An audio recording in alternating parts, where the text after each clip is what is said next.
Hello guys! Ngayong araw na to, mag-aayos tayo ng keyless entry nitong Honda CR-V na to. So yung keyless entry niya mga boss gumagana naman, kaso nagmamalfunction yung nandito sa may passenger side. Kasi as of now nakalock yung mga pinto natin. Pero pag in-unlock natin yan, gagana yung iba. Ayan, makikita nyo nag-unlock yung mga doors natin. Pero yung sa passenger side, tingnan nyo naiwan siya. Ayan. So kahit pindutin ko ng pindutin yung unlock, maririnig nyo nagtitrigger yung mga actuator nung ating keyless entry doon sa ibang doors. Pero sa kanya naiiwan. Ayan. So pag nilock ko, gagana pa rin naman yung mga yan. Ayan, bumaba na sila. Sa kanya natiling nakababa. So minsan naman ang cases ganito. Kapag na-unlock naman siya, minsan nag-unlock yan eh. So nagmamalfunction nga siya talaga. Kapag ka nag-unlock naman siya, kapag ilalak mo na, naiiwan naman siya. Ayan.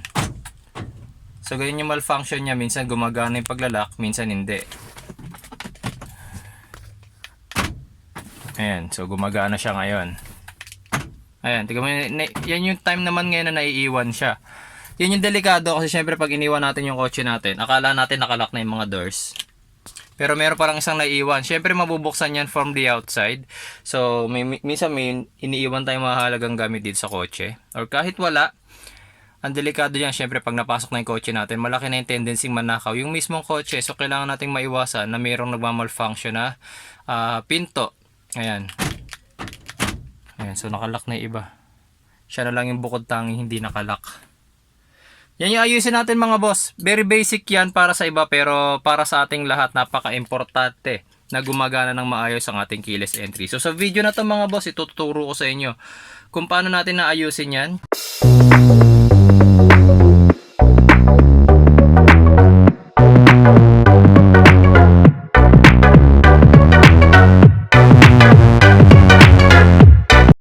Yan, so para matanggal natin yung sidings nitong ating pinto, kailangan mo natin tanggalin to. Nakasnap lang yan mga boss. Dahan-dahan lang sa pagtanggal.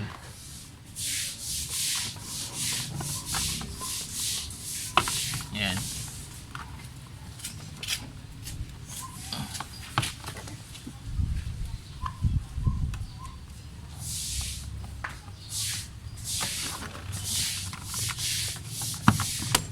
Yan. Tapos itong sidings natin may mga screw yan. Meron yan dito isa sa may opener. Tapos meron isa rito. Ito, sa part na to. May screw dito. Then meron din dito sa kabila. Yan, so tatlo lang yung screw na kailangan nating tanggalin dyan.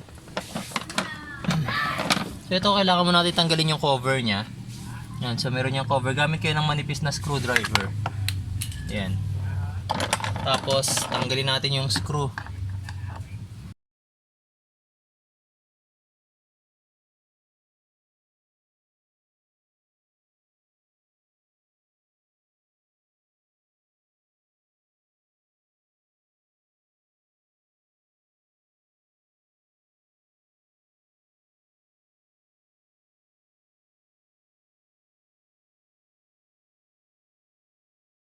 And then next, tanggalin na natin tong ano na to, plastic pin na to.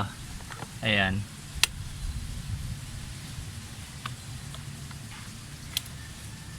Tapos nakasnap na lang yung ating sidings dito. Sa lower part nakasnap yan.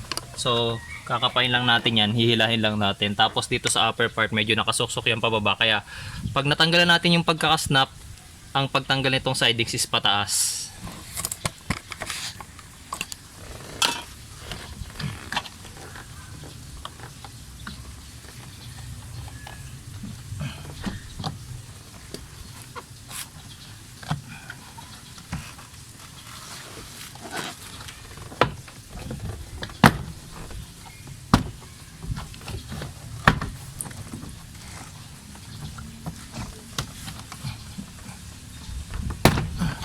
Yan.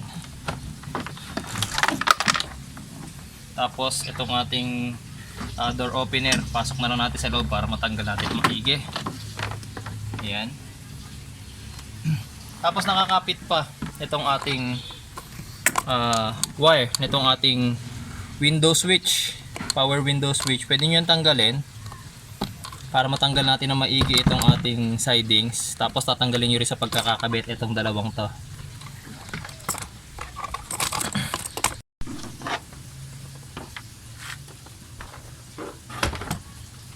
Ayan.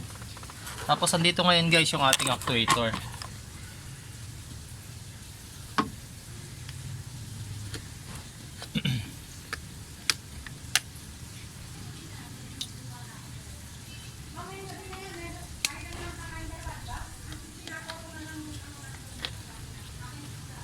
Ayan, so tanggalin muna natin itong plastic. Itong white na to medyo madikit sa kamay yan mga boss. Kaya hanggat maaari, iwasan yung madikit sa kamay nyo.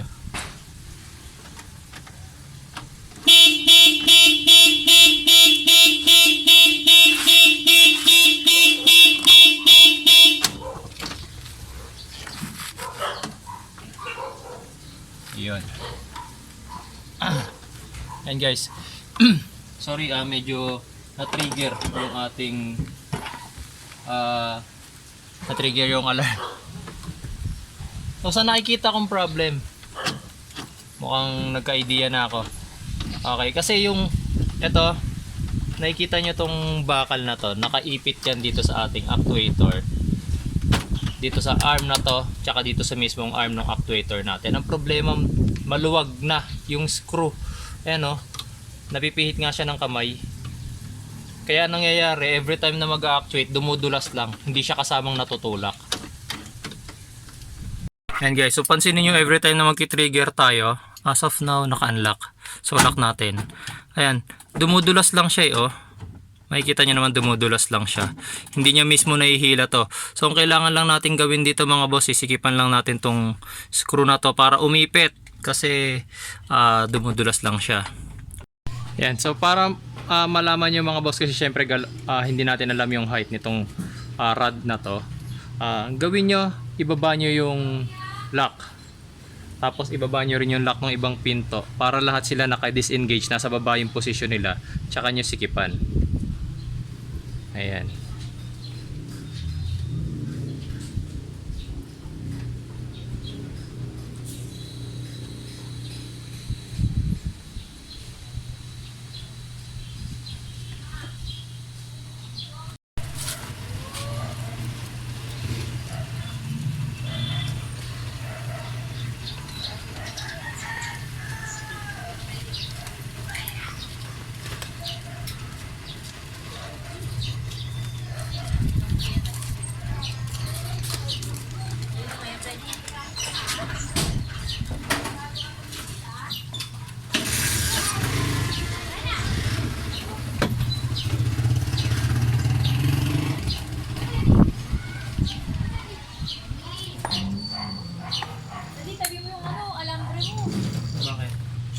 Case lang. Parang hindi ka na mahirapan maghanap pa. Tinapos mo yun. Okay, Daddy. Like it mo, Daddy. Bye. Umwa. Umwa. Like it, Daddy. Bye. Umwa. Ayan na. Hawak na, hawak na. Punta na tayo. Hawak na. Minuto mo ulam eh. Manok. Aplikadang manok.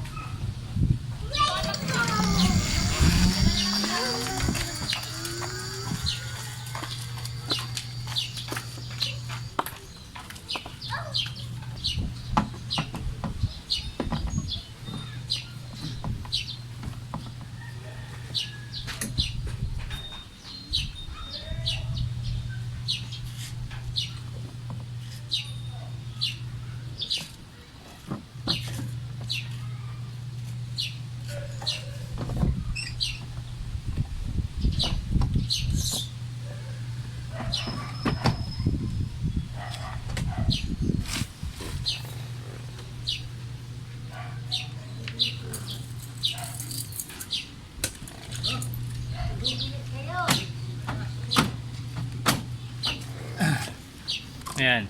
So bago natin tuluyang i-lock yung ating siding, so kinabit ko muna siya. Testingin muna natin kung gagana.